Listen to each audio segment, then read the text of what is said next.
முக்கியமான விஷயங்களை தெரிஞ்சுக்கிறதுல எப்பவுமே ஒரு கியூரியாசிட்டி எல்லாருக்குமே இருக்கும். அறிவியல், தகவல் தொடர்பு, தொழில்நுட்பம்னு எல்லாத்துலயும் உலகத்தையே தான் பக்கம் திரும்பி பார்க்க வச்சிருக்க அமெரிக்காவில கூட இன்னும் பேய் கதைகள் உலாவிட்டு தாங்க இருக்கு. அமெரிக்காவோட தென்கிழக்கு பகுதியில சுமார் 520 சதுர கிலோமீட்டர்கள் கொண்ட ஒரு மர்ம இடம் இருக்கான். இந்த இடத்துல திடீர்னு வானத்துல இருந்து ஒளி வருமா, நெருப்பு பந்துகள் வருதுன்னும், ஏலியன்கள் வந்து போறாங்கன்னு, மனுஷனை போலவே மனித குரங்குகள் மிகப்பெரிய உடலமைப்போட இங்க இருக்குன்னும், நெருப்பு போல மனித உருவம்னு பலவிதமான வினோதங்கள் இந்த பகுதியில இருக்கிறதா சொல்றாங்க. இன்னும் சொல்ல போனா இந்த இடத்தை பத்தி சொல்லப்படுற கதைகள் சிலிர்க்கவும் பயப்படவும் வைக்குதுங்க. இந்த இடம் பத்தி பெரும்பாலான கதைகள் எல்லாமே ஏலியன்ஸ் சம்பந்தப்பட்டவையா இருக்கு. திடீர்னு தோன்ற மிக பிரகாசமான ஒளிப்பந்து, இந்த இடத்துக்கு நேரா வானத்துல இருந்து தெரியும் வெளிச்சம், அசையும் நெருப்பு உருவங்கள்னு நேரடியா பார்த்தா மாதிரியே சொல்றவங்க நிறைய பேர் இருக்காங்க. மிகப்பெரிய காலடி தடங்கள் இந்த பகுதியில தோன்றி அடிக்கடி மிரள வைக்குதுன்னு சொல்றாங்க. மிரட்டலான டிராகன் மாதிரியான பறவைய பார்த்தவங்களும் உண்டு. 12 அடி நீளமான சிறகுகள் வச்ச வித்தியாசமான பறக்கும் ஜந்துக்களை பார்த்தவங்களும் உண்டு. பதட்டத்தோட பதுங்கு குழியாகவே இன்னும் இந்த இடம் இருக்குங்க.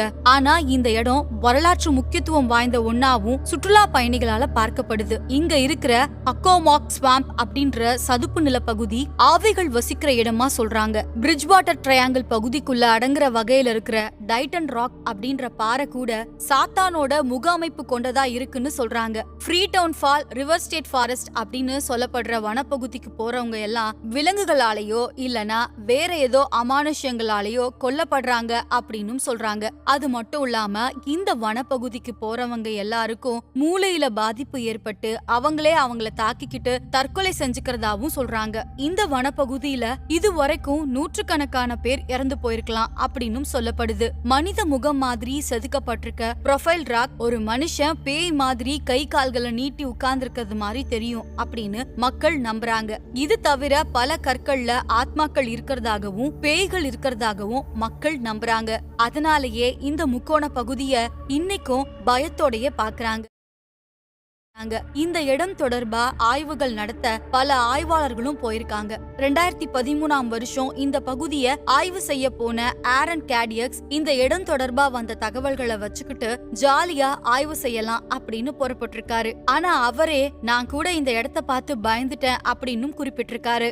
1983ஆம் வருஷம் வெளியான மிஸ்டீரியஸ் அமெரிக்கா அப்படின்ற புத்தகம் இந்த இடம் பத்தி விரிவா விவரிச்சிருக்கு. இந்த இடத்துல நிகழ்ற அமானுஷத்துக்கு பின்னால இருக்கிற காரணங்களை இந்த புத்தகத்துல பேசியிருக்காரு. அதை எழுதின லாரன் கால்மன். அவர்தான் இந்த முக்கோணத்தோட 3 புள்ளிகளையும் துல்லியமா கண்டறிஞ்சு பதிவு செஞ்சிருக்காரு. தென்கிழக்குல ரெஹோபாத், வடக்கே அபிங்டன், தென்கிழக்குல ஃப்ரீடவுன் ஆகிய 3 புள்ளிகள் தான் இந்த முக்கோணத்தோட புள்ளிகள் அப்படின்றத தெளிவுபடுத்தியிருக்காரு. அதாவது இந்த முக்கோணத்தோட கோடுகளா சொல்லப்பட்டு சாலையோட இடது பக்கம் நிக்கிறதுக்கும் வலது பக்கம் நிக்கிறதுக்கும் கூட உங்களுக்கு வேறுபாடு தெரியும்னு சொல்றாங்க இந்த முக்கோண பகுதிக்கு போனவங்க. ஆனா இந்த பிரிட்ஜ் வாட்டர் ட்ரையாங்கிள் அப்படின்றதே ஒரு கற்பனை கதைன்னு பல ஆய்வாளர்களும் தெளிவுபடுத்திருக்காங்க.